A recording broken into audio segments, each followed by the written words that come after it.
चत्वार ऋषयो मलाः की बात है।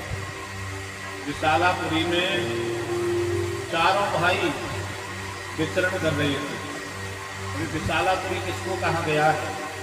बद्रीनाथ धाम को ही विशालापुरी कहते हैं। बोले इसका नाम विशालापुरी क्यों पड़ा, कैसे पड़ा?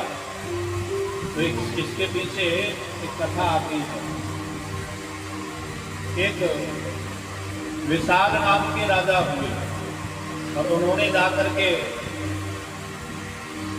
खूब तप किया, बड़ा कठोर तप किया बद्रीनाथ धाम में जाकर के। और इतना कठोर तप किया कि इनके तप से प्रसन्न होकर के भगवान नारायण प्रकट हो गए। और भगवान नारायण प्रकट हो गए तो भगवान नारायण ने कहा कि वरदान मांगिए, आपको क्या चाहिए? विशाल नाम के राजा के नेत्र सजल हो गए। और जब नेत्र सजल हुए तो हाथ जोड़ करके विशाल नाम के राजा ने एक ही वरदान मांगा। बोले क्या?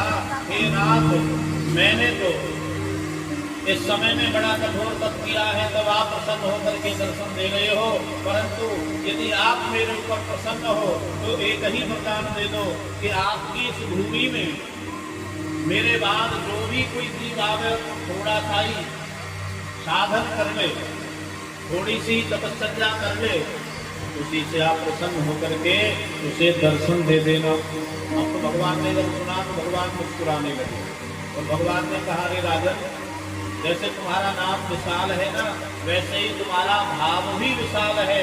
जाओ, ऐसा ही होगा। और आज से ये जो मेरा क्षेत्र है बद्रीनाथ धाम, आज से तुम्हारे नाम से ही जाना जाएगा। इसलिए बद्रीनाथ धाम को क्या कहते हैं? बोले बद्री विशाल भगवान की जय। तो बद्री के आगे विशाल शब्द जुड़ा हुआ है। तो महाराज भगवान ने कहा कि आज से मेरा क्षेत्र तुम्हारे नाम से प्रसिद्ध होगा। ऐसे महाराज बद्री विशाल नाम पड़ा और उसी का वर्णन भागवत जी में आया है। एकदा ही विशालाया चत्वार ऋषयो मलाः। एक दिन की बात है, बद्री विशाल में चारों भाई विचरण कर रहे थे। ये चारों भाई कौन है? बोले सनक, सनंदन, सनातन और सनत कुमार। बोले क्यों विचरण कर रहे हैं? संत हैं और संत विचरण क्यों करते हैं?